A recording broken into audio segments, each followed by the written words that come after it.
Assalamualaikum. Hai Kak, gimana nih kabarnya? Semoga semua dalam keadaan sehat dan tetap semangat. Pada video kali ini kita akan melanjutkan pembelajaran sejarah kebudayaan Islam tentang perjuangan dakwah Nabi Muhammad SAW di Mekah, yaitu bagaimana permulaan Nabi Muhammad SAW diangkat menjadi Nabi dan Rasul sampai hambatan dakwah Nabi Muhammad SAW di Mekah. Tujuan pembelajaran kali ini yang pertama, siswa dapat menjelaskan permulaan Nabi Muhammad SAW diangkat menjadi Nabi dan Rasul. Yang kedua, siswa dapat menjelaskan dakwah Nabi Muhammad SAW secara sembunyi-sembunyi. Yang ketiga, siswa dapat menjelaskan dakwah Nabi Muhammad SAW secara terang-terangan. Dan yang keempat, siswa dapat menjelaskan hambatan dakwah Nabi Muhammad SAW di Mekah. Nah, sebelum Ustazah memaparkan materi lebih lanjut, marilah kita sama-sama membaca basmalah. Bismillahirrahmanirrahim. Langsung saja ke poin yang pertama, yaitu permulaan Nabi Muhammad SAW diangkat menjadi Nabi dan Rasul. Kapan sih Nabi Muhammad SAW itu diangkat menjadi Nabi dan Rasul? Nah, untuk tahu lebih jelasnya, simak video pembelajaran ini dari awal sampai selesai. Pada usia 40 tahun, Nabi Muhammad SAW sering bertahanus di Gua Hiro. Apa sih tahanus itu? Tahanus adalah tradisi yang biasa dilakukan oleh masyarakat Arab sebelum datangnya Islam, di mana mereka mengasingkan diri dari masyarakat untuk menempa jiwa selama berhari-hari. Nah, Gua Hiro sebagai tempat Nabi Muhammad SAW melakukan tahanus terletak 6 km di sebelah timur kota Mekah. Di tempat itu, Nabi Muhammad SAW merenungi keadaan masyarakatnya. Lalu pada tanggal 17 Ramadan 611 Masehi, Malaikat Jibril menyampaikan wahyu pertama, yaitu surat Al-Alaq ayat 1-5. Bismillahirrahmanirrahim. Iqra bismi rabbikal ladzi khalaq.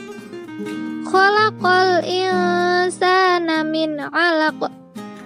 Iqra wa rabbukal akram. Alladzi 'allama bil qalam. 'Allamal insana ma lam ya'lam. Yang artinya, bacalah dengan menyebut nama Tuhanmu yang menciptakan. Dia telah menciptakan manusia dari segumpal darah. Bacalah, dan Tuhanmu lah yang maha mulia, yang mengajar manusia dengan pena. Dia mengajarkan manusia apa yang tidak diketahuinya. Al-Quran Surat Al-Alaq ayat 1-5. Ayat tersebut adalah ayat Al-Quran pertama yang diturunkan oleh Allah Subhanahu wa Ta'ala kepada Nabi Muhammad SAW. Sesudah terjadi peristiwa itu, Nabi Muhammad SAW pulang dengan hati berdebar-debar dan perasaan takut. Setibanya di rumah, beliau menceritakannya kepada Khadijah, istrinya.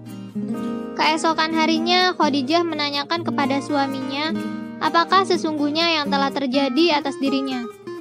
Nabi Muhammad SAW menceritakan seluruh peristiwa yang telah dialaminya semalam.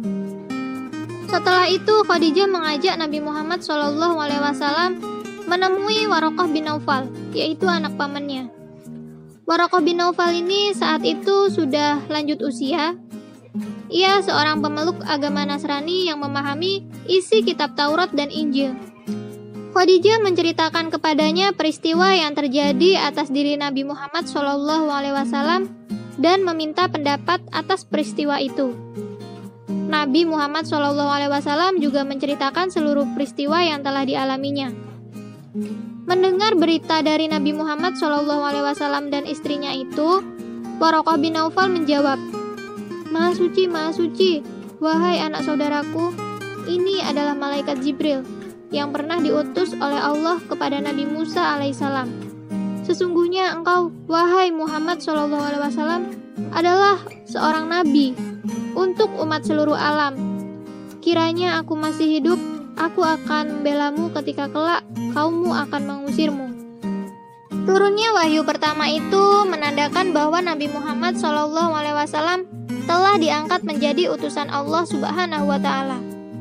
Setelah malaikat Jibril datang yang pertama kali kepada Nabi Muhammad SAW untuk menyampaikan wahyu, dia tidak datang-datang lagi hingga beberapa waktu.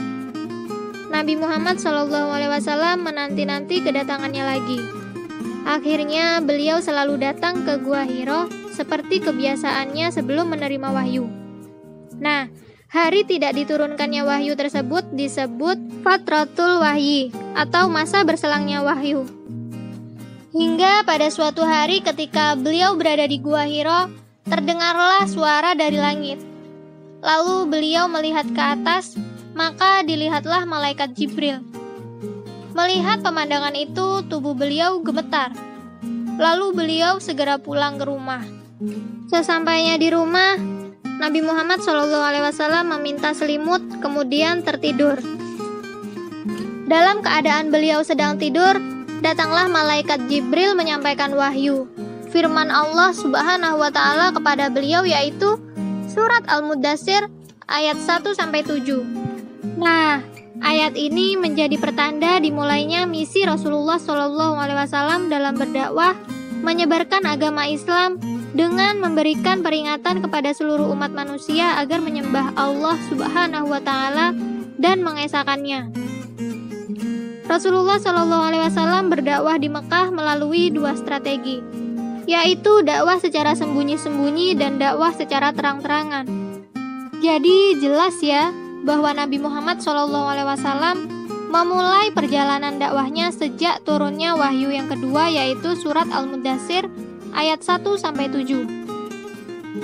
Kita mulai dari dakwah secara sembunyi-sembunyi. Permulaan dakwah Rasulullah SAW dalam menyebarkan agama Islam dilakukan secara sembunyi-sembunyi. Semua itu dilakukan karena jumlah umat Islam saat itu belum begitu banyak, sehingga belum memiliki kekuatan yang cukup besar untuk menampakkan diri di tengah-tengah mayoritas masyarakat penyembah berhala dan penerus tradisi nenek moyang yang jauh dari ketauhidan. Beliau berdakwah dengan cara sembunyi-sembunyi selama kurang lebih 3 tahun, yaitu dari tahun pertama hingga tahun ketiga kenabian.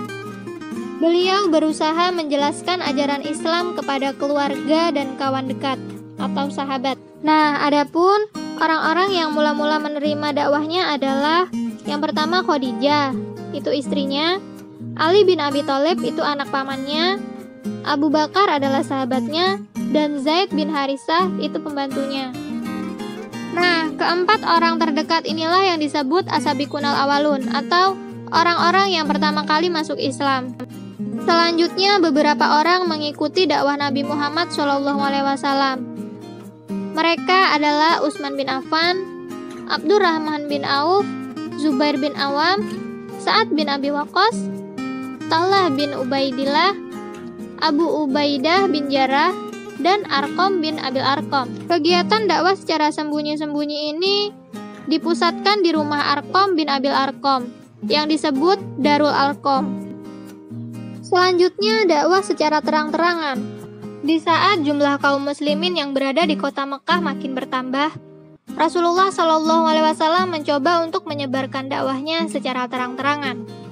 Hal tersebut dilakukan Rasulullah SAW setelah turunnya surat Al-Hijr ayat 94. Ayat tersebut memerintahkan Nabi Muhammad SAW untuk berdakwah secara terang-terangan. Ayat tersebut juga menekankan bahwa dakwah Nabi Muhammad SAW bertujuan untuk menghindarkan manusia dari kemusyrikan dan mengajak kepada ketauhidan. Langkah pertama Nabi Muhammad SAW dalam berdakwah secara terbuka atau terang-terangan adalah mengumpulkan warga kota Mekah di Bukit Safa. Jadi dakwah secara terang-terangan ini dilakukan di Bukit Safa. Warga kota Mekah dengan senang hati memenuhi undangan tersebut. Saat itu Nabi Muhammad SAW adalah orang yang sangat dipercaya dan dihormati. Mereka yang diundang Nabi Muhammad SAW memenuhi undangan itu termasuk Abu Lahab. Nah, ternyata dakwah terbuka Rasulullah SAW ini berjalan bukan tanpa penolakan. Salah satu penolakan dilakukan oleh paman beliau yang bernama Abu Lahab tadi. Ia menjadi salah satu orang paling menentang ajakan Rasulullah SAW untuk memeluk Islam. Bahkan Abu Lahab menjadi penyebab terjadinya kekacauan saat Nabi Muhammad SAW pertama kali melakukan dakwah terbuka. Abu Lahab melempari Nabi Muhammad SAW dengan batu. Akhirnya pertemuan itu berakhir dengan kekacauan. Atas apa yang dilakukan oleh Abu Lahab terhadap Rasulullah SAW, Allah mencelanya hingga turun surat Al-Lahab ayat 1-5. Dakwah secara terang-terangan ini berlangsung terus selama kerasulan Nabi Muhammad SAW sampai wafatnya hingga agama Islam berkembang luas di seluruh Jazirah Arab dan negara-negara di sekitarnya. Dari dakwah terbuka tersebut membuat Islam mulai dikenal masyarakat luas dan menjadi pusat perbincangan. Warga kota Mekah, terutama suku bangsa Quraisy, banyak yang menentangnya. Dengan segala cara, para penentang tersebut berusaha menghentikan dakwah Nabi Muhammad SAW. Namun, keberanian kaum muslimin untuk melakukan dakwah secara terbuka makin menguat setelah Umar bin Khattab masuk Islam. Sebelumnya, Umar bin Khattab ini adalah seorang penentang utama dakwah Islam. Namun pada akhirnya, ia masuk Islam. Dan sedikit demi sedikit, dakwah Islam tetap berjalan. Pada masa-masa awal tersebut, orang-orang yang dapat menerima dakwah Nabi Muhammad SAW adalah dari golongan tertindas dan kaum miskin. Poin selanjutnya yaitu tantangan dan hambatan dakwah Nabi Muhammad SAW di Mekah. Pada awal dakwahnya, Nabi Muhammad SAW mendapat banyak tantangan dan hambatan. Ketika paman beliau yang bernama Abu Thalib masih hidup, Nabi Muhammad SAW mendapat perlindungan. Pada masa itu di Jazirah Arab berlaku kebiasaan melindungi salah satu keturunannya walaupun dia berbuat salah. Nabi Muhammad SAW berasal dari Bani Hashim. Pada saat itu Bani Hashim sangat dihormati.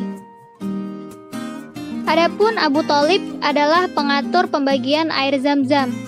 Nah, pengatur pembagian air Zam-Zam itu merupakan jabatan yang sangat terhormat pada saat itu.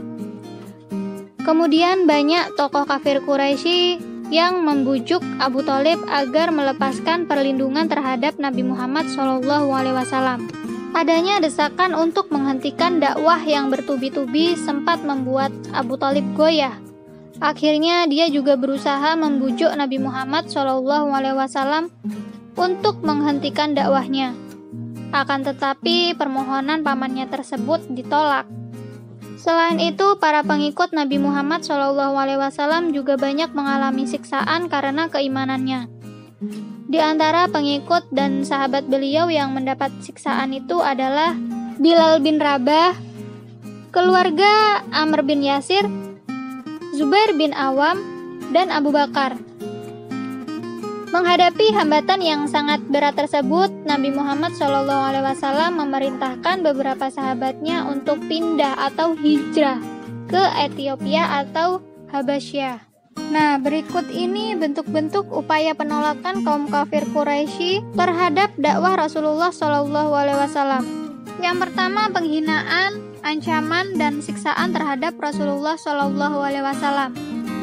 Selain kepada Rasulullah, penghinaan, ancaman, dan siksaan itu juga terjadi kepada pengikut Rasulullah SAW.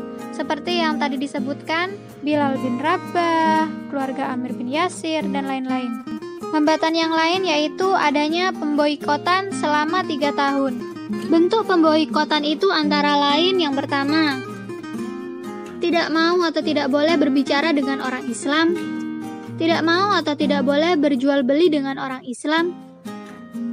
Yang ketiga, tidak mau atau tidak boleh menikah dengan orang Islam.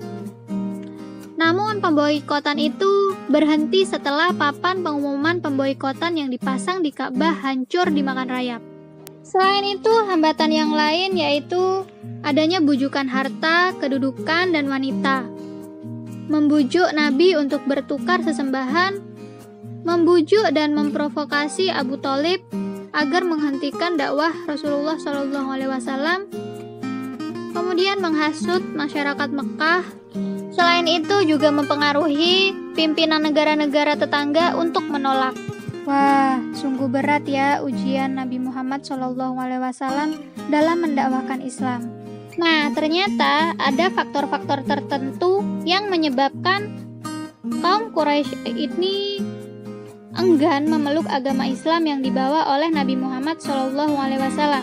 Faktor yang pertama yaitu persaingan kekuasaan. Kaum kafir Quraisy ini menentang Islam karena yang membawa seruan itu adalah Nabi Muhammad SAW yang berasal dari Bani Abdul Muthalib. Kalau mereka memeluk Islam, berarti mereka tunduk kepada kekuasaan Bani Abdul Muthalib. Nah, hal inilah yang tidak dikehendaki oleh kaum Quraisy yang ingin masing-masing keluarganya berkuasa. Mereka tidak dapat membedakan kenabian dan kerajaan. Faktor yang kedua yaitu persamaan hak antara bangsawan dan hamba sahaya. Dalam ajaran Islam tidak membolehkan adanya perbedaan hak antara orang dari kalangan bangsawan dan orang dari kalangan hamba sahaya. Islam menyamakan martabat semua orang. Orang yang lebih mulia adalah orang yang lebih tinggi takwanya kepada Allah Subhanahu wa Ta'ala. Itu di dalam Islam. Jadi, kaum Quraisy ini menganggap bahwa agama Islam akan meruntuhkan tradisi yang telah mereka anut selama ini. Mereka akan kehilangan hak-hak istimewa dalam masyarakat. Mereka tidak mau disamakan dengan orang miskin dan hamba sahaya. Faktor yang ketiga yaitu takut akan dibangkitkan di hari kiamat. Dalam agama Islam mengajarkan bahwa pada hari kiamat seluruh manusia akan dibangkitkan dari kuburnya dan semua perbuatan mereka akan dihisab atau dihitung. Nah, dalam hal ini orang-orang Quraisy ini tidak dapat menerima ajaran seperti itu. Mereka tidak mau dibangkitkan lagi sesudah mati untuk diperiksa segala amal mereka. Oleh karena itu, mereka menentang agama Islam. Faktor yang keempat yaitu taklid kepada nenek moyang. Bangsa Arab sangat taklid atau yakin pada suatu paham atau istilahnya itu fanatik. Mengikuti secara membabi buta gitu loh. Kepada adat, istiadat, dan kebiasaan nenek moyang mereka. Demikian pula dalam hal keyakinan dan peribadatan.